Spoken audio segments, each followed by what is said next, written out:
Welcome to another episode of Indian Tech Icon Spotlight, Bay Area, Silicon Valley. Today we have a young and dynamic leader, Sujay Nair, with us, who leads enterprise application, and he comes with a wealth of 25 years of experience in systems and technology. He's a keen process follower, as I know him from my past life.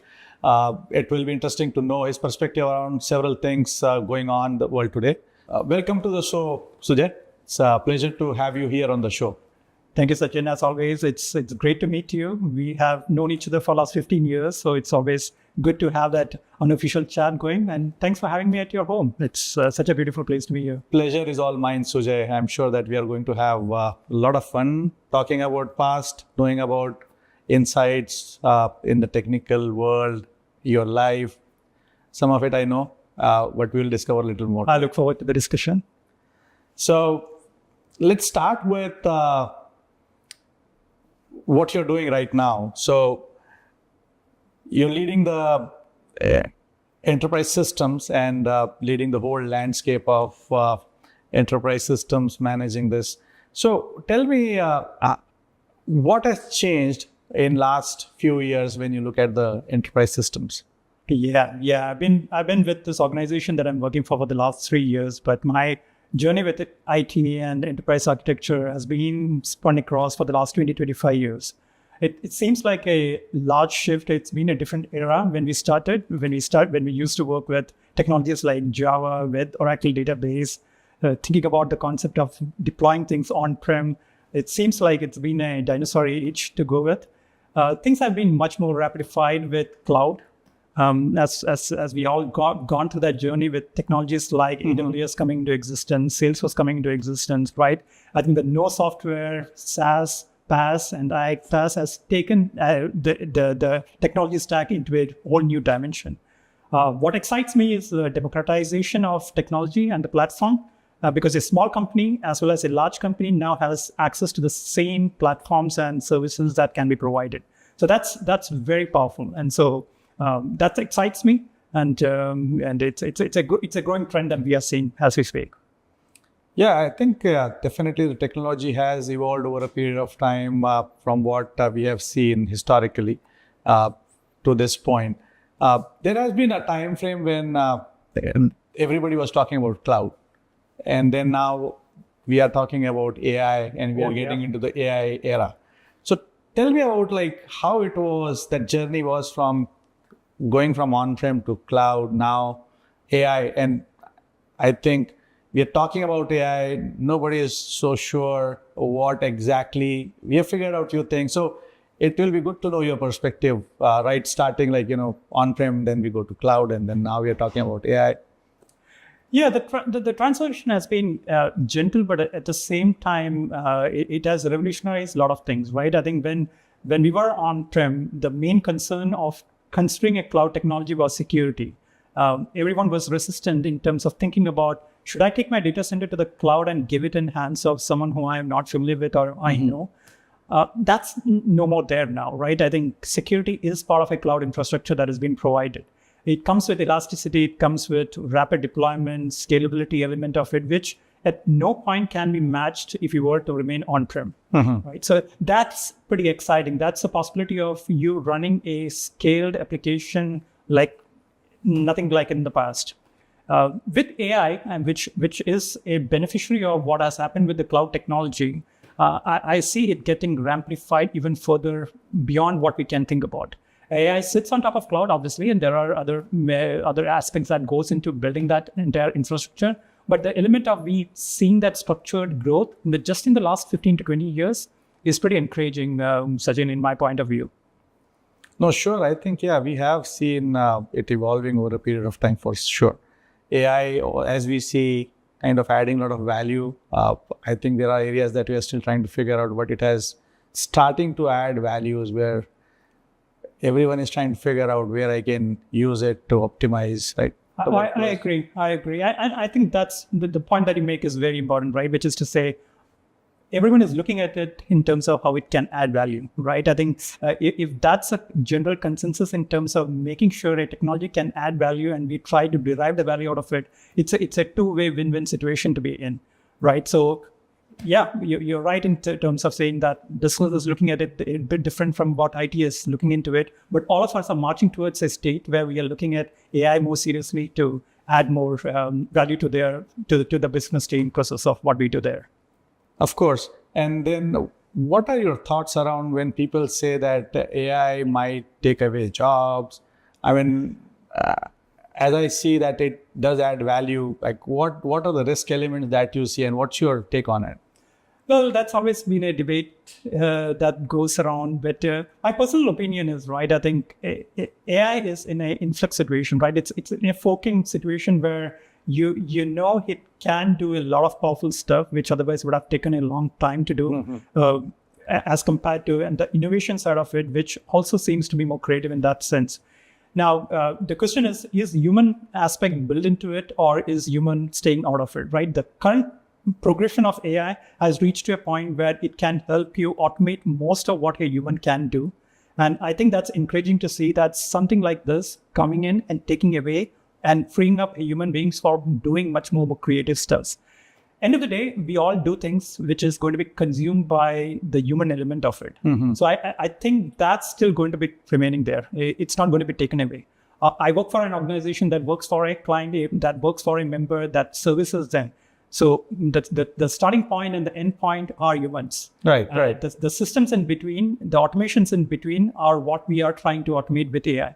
So in my mind, I think I'd still feel very optimistic about the fact that AI is going to speed up the process of getting the best value delivered to the business or the client or the members in this case.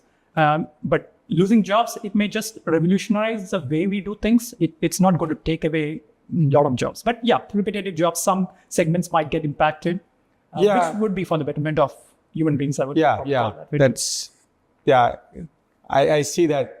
So is it like, maybe if I have to rephrase what you're saying in my terms, what I am understanding, or in my words rather, that companies are yet to figure out or compartmentalize that how they can use AI while keeping maybe jobs intact or reskilling those people to do something else. So now they are getting values on two sides, like one from AI and then one from these people, because people are always an asset maybe, and this is just a transition phase. I would consider that way, Sajjan. I mean, so it's a transition phase because not every company has seen how AI can add value to their own business cases and business values that they are standing behind. But at the same time, there are certain aspects of things that AI as a technology stack also needs to bring in. The best of use cases that I've seen in organization where AI has helped us reducing dependency and reducing repeated jobs, right? It's still not reached to an inflexing point where decisions have been taken by AI. The agentic side of work that we anticipate it will eventually do, we are not there yet, right? I think it does a good job of workflow automation, but making decisions, bringing in an element of data, human elements being added to it, and all those things, that's still in a stage where it's getting prototype, it's getting POC'd, but not generally available for an organization to adopt. So a bit of a long way to go, but it's out there. So we'll be all seeing that in our lifetime for sure, very soon. Yeah, I'm sure. Yes, and we are seeing it anyway. Even at this early age of AI, we are seeing a lot of applications using it. I do have one more question, and this might be a little, I don't know if there is a straight answer to this, but still I want to ask this. So I've been using ChatGPT for some time, and it seems good to me. I mean, so when I look at AI, I have like one more perspective. Like, for example, somebody watching a YouTube video or YouTube Shorts or watching Instagram, right? You're scrolling and you're seeing something, and you relate it and you say, okay, maybe this seems to be right. And then we don't think about, okay, what else is the option? Like if somebody is showing me something, or our mind is so wired now to just take that input and think it is right. Now, when I go back to ChatGPT, I ask some question, something comes, I say, this might be true. So if I'm able to explain it correctly, now I'm taking just on its face. I've stopped thinking that there might be something else to it. And like, what are your thoughts around it? That's a very good point, Sajjan, because I think the dependency on AI has made us trust the system so much that we take it for granted that the data that it's based out of, or the information that it is gathering and doing its research, how truthful that information is, right? We probably bypass this step and jump over to it. In my mind, I think it's critical, like any social media stuff, that we start scanning through to look at the source, to understand from it, to see whether the data that it's pulling from or the news articles that it's pulling from, how reliable are those sources from. What I've tried doing in my own personal experience of using some of this AI chatbots is to specify certain prompts that allows me to narrow it down to a certain sources which is more reliable in nature. For example, right? I mean, if I'm chatting with chatbot and requesting for the latest news in relation to a conflict that's going around, I look at it from an angle to say, look at it from a reliable source like so-and-so, and not from an post that was done by an opinionated reporter. It's somewhere else in a blog, right? So I guide the AI to give us more information, which is more from a reliable source. And so far, I've seen that it does a decent job of actually getting me to that information with more references. And it's then again, as a knowledgeable the requester, that I should be more aware of the fact that there might be some biases involved there. Yeah, so our own due diligence is important. It's still required for sure. So coming back to that one point now, I think it's a good segue into this discussion where you talked about, okay, as a requester, I should be telling that what information I'm looking for. That takes me into this prompt word that you used, and prompt engineering. So a lot of people talk about prompt engineering now these days. And now if I'm looking at AI and the work that you do, which is enterprise application, how do you see these two things coming together in future? Like how that is going to help the larger community here? Because today it's mostly users are doing something to get from point A to point B to point C. Like how do you see this evolving with this prompt engineering, where now users are giving prompts, and like your take on this? I see the prompt engineering evolving as a integral part of any LLM in the future state. What I mean by that is this, right? Which is to say, I've been an avid user of ChatGPT as well. I have their paid subscription so-called plan, and then I keep chatting with it on a personal, on a professional basis. Yeah, so it has got a good sense of who I am as an individual, and over a period of time, that is what I build with that model, right? So it understands your personality. Exactly. Next time when I prompt it, I don't really need to give it a lot of that information to say, here is why I'm asking for this information. Now, does everyone needs to spend 2 years to actually get to this point of training a model about yourself? That would be the next leap that you would probably see, as to how do you get a model to understand you in the quickest possible way without having to write it too much of a prompt. So that would be where the evolution of prompt engineering and trying to see how it can be replicated even further would come in. And I'm excited about that, because I think that's one deficiency I've seen in the prompt engineering today, because everyone who interacts with it, like when you ask a question and when I ask the same questions, the response, depending upon what the context has been said, is obviously going to be different. Absolutely, because that's my experience as well. Sometimes that I'm asking something and sometimes I have to revise my prompt so much that at one point I think I could have probably done it sooner. You could have done it better. And sooner, rather than trying to figure out what prompt to get. But overall, I think it definitely helps. So maybe there are a couple of instances where that happened, but that's true. That what you're saying is that it takes a while for the tool to even understand what do you want really. So that's pretty interesting era that we are in, and I'm sure that the future generation will be able to make use of it. I mean, we are the transitionary phase, if you will. By the time the next generation comes in, hopefully things are pretty settled. And I would probably say with the pace at which we are moving, the next generation is probably 3 years from now or 2 years from now. It shouldn't be waiting for another 20 years to happen, right? So it's going to be much more sooner than that. But it's in an interesting phase as we speak. Yeah. And now as we talk about the future generation, let's go back in our time when you were in college. Tell me about your college life, like what it was like, the city we were in, and then those defining moments in your life, when you decided that, okay, I want to pursue career in tech, or was that your first choice? How all that happened? Thanks for asking some personal questions to Sachin. I think it's, I was born and brought up in Bombay. My entire initial phases of getting to explore myself as an individual all happened in Bombay, and my roots are from Kerala, right? So in some shape and form, I was already a migrant within India, where we had change cities, where we were in a totally new location. I was always in an uncomfortable, I would say, out of comfort zone kind of model, because I had to deal with a new language, a new setup, culture really different from what I see at home, right? So that, I think, when I look back, it has helped me shape who I am today, because adaptability and openness to change is something that I'm okay with at this point of time.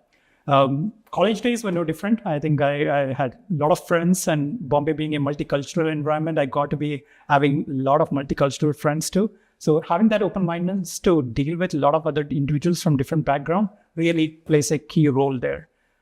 In some shape and form, I was a hustler during my time. Though I used to be good at academics, one element I always used to challenge myself is, how do I make sure I can continue pursuing my passion, right? And that at that point, it was around entrepreneurship and the things around businesses. I used to have, I still remember I used to have some stalls that I used to set up to sell some drinks and all those things. This was all not required by anyone to do it, but it was out of my curiosity as to how do I have the convincing power to actually sell something to the group. So it all helped in that regards to get me where I am. Now, going back again to the college days, right? So now, tell me about that defining moment where you said, okay, like, you had this entrepreneurship in your mind, good in academics in some areas. But what was that defining moment where you said, okay, I want to jump into this area in technology, and how that all started, and then from there on your journey till so far? Maybe that will be interesting to know. Sure. Sajid, it was more of a transformation, I would call it that way. I remember just passing out of college as a fresh graduate. My first job that I took up was around software training. You won't believe it. I used to be a Java trainer to begin with. And that was interesting for me, because I got to explain complex topics much more simpler for individuals who don't understand the essence of it. And that really gave me an inroads into making simplified versions of the technology that exists out there. Well, I didn't want to remain too much on the theoretical side of it. I want to try things out and try to get things going with my own knowledge and aspects around it. And that's where I joined a company which actually helped me to be a consultant and join companies like Cisco. And that's where I would say the transformation really happened, because organization like Cisco, which is a managed organization, has so much of a process, and they have so much complex business processes that can evolve over a period of time and can be made so simplified. That's where we ventured into more of those areas. And I think that turned out to be a good investment for myself, because I built the confidence to say, how do I take a complex problem, solve it with technology, simplify it, which took me to the next gig that I landed in with a high-tech organization. Most of my growth happened in that high-tech organization, where I led a team of engineers, eventually moving into an organization where I lead a team at this point of time. So I've witnessed that you being a player coach kind of leader. Tell us something about that kind of leadership style, where I've seen you working hands-on, and then you also have a team of people you are navigating through. So how's that been? And I think I would probably say that it's also a transformative journey of being a leader, right? I remember those days when I used to take things on my own hands and get things done, even though I had a team to deliver. It was an evolution for me to actually go through that cycle, to say if I do that constantly on an ongoing basis, I'm not doing justice to myself as my team. That's where I think stepping up and being a coach really helped. Looking at the team, looking at their strength, playing by their strength, and empowering them to do their job is what I'm good at, and I should be focusing more on that, and that has helped evolve there. Yeah, but I think the player coach style was also working out, because then you were able to keep yourself up to speed on things. Maybe not doing as much, but still having that attitude. Kind of, I've seen you rolling up the sleeves whenever there is this fire drill. Okay, so did you notice that your team had that belief that, my leader is there and if anything goes wrong, he will jump in and support us, right? I do feel that, but at the same time, I also realized very soon that a leader is not one who needs to have answers to all the questions, right? A leader is one who should be knowing to ask the right questions to get the answers from them, right? So that change in mindset really also helped me in molding, and to the point that you made, right? Am I the one who needs to roll up my sleeves and jump into the firefighting exercise all the time? Or is that an opportunity for someone to step up and do their job, right? So that's a difference. That's a great perspective, actually. Good way to look at some of these challenges, because it's very natural for people to jump into solving the problem if they have been doing it for a long time. But it takes some time for people to step back from it and see the bigger picture and larger picture and say, okay, maybe there are people who will do it, and I will just sit here and see that if there is a need. Sit here in the sense, not stepping back, but I want my team to do it so that they are capable or they become able to do it. If I'm not around, they can handle on their own. I think it's a good perspective. True. And as a leader, I think that's the key role that we play, right? Which is giving the bigger picture, making sure that the dots are joined. Eventually, if the team comes along, they get to see what you are seeing from your vantage standpoint. Because the leader is one who gets to see the visionary part of it, right? Which is much beyond the horizon. As long as the team gets to see that, I think the team just comes along. Delivery is just a mere formality to get going with. Yeah. Another thing that I want to touch upon is the process side of things. You're thinking around process, because that's one area that I've always admired about you. That you always think from process standpoint. You want to make sure that the processes are followed to the T. No shortcuts. This needs to be done, and this needs to be done the right way. So tell us about that, where all that started, and then how do you carry along those things, and how that adds value? Because sometimes some people see processes as hindrances, causing delays, and maybe we could have done this or we could have done that. It doesn't have to take that long. But tell us about your journey, and I admire you for that one thing for sure. Thank you for that kind words, Sachin. I think if I look back, it all started with Cisco. Like I mentioned earlier, right? I think it's an organization that runs at a scale of 80,000 employees, and it's a global organization. Got to be part of some of the segments of it in terms of seeing how that such a global organization works. And one thing I learned is you can't run an organization without having a solid process to go with, especially with global teams, right? I mean, not everyone speaks the same language, not everyone understands and follow through the same way, and everyone has their way of working. But what ties them all together is a common thread, which could be a process that can be brought in. As a leader, if you were to set up that process upfront, set the expectation that here is why that process has been built out, show the value that the process can build into the organization, I think, it's for the team to then stick to it and then follow through. Both for the leader as well as for the team who follows through, it's much more expected in terms of what the outcome would be in that frame of execution, and then it just plays out. So I would probably, looking back, I feel the work that I did with Cisco really helped me in nurturing myself from a process standpoint and doing better on that. And I'm sure that you're still following that. I'm still a big process guy. I got myself certified with ITIL and some of the industry best standards around processes. So yeah, I'm very close to processes. So we talked about your current work. We talked about the industry around us, how it's shaping up. Maybe we touched upon your past as well. What is Sujay Nair outside of work in the personal life? What do you do in your free time? What do you like to do, or what's your wish list looks like? When I'm not working, I think I enjoy playing with my family. I'm more of a introvert in that sense, to be very frank. But we have a good ritual going on. Fridays, we probably venture out for a walk. Saturdays and Sundays are more devoted for certain activities like hiking, biking. I like cycling a lot. So we used to do a 25-mile bike or across the Bay Area here. So there are things that really keeps me engaged and going. Mostly on the outside side of it. I like gardening. So spend a lot of time planting things when the weather is good. So So are you eating the organic vegetables? oh, I like gardening with where flowers are blue. Flowers. That vegetable, because vegetable is always a tricky situation to get it. Yeah. So well, Sujay, it has been lovely to hear about your story, what you do, your thoughts around things. We have known each other, but still, talking again about those things after the world has changed a little bit. The COVID and then the AI boom and all. I think we haven't had chatted after that. So good to know your perspective, and I think it's going to help a lot of our audiences as well in terms of how leaders think, where their mind is at, and all that. So thank you again for a wonderful evening, and that was a great chatting with you again.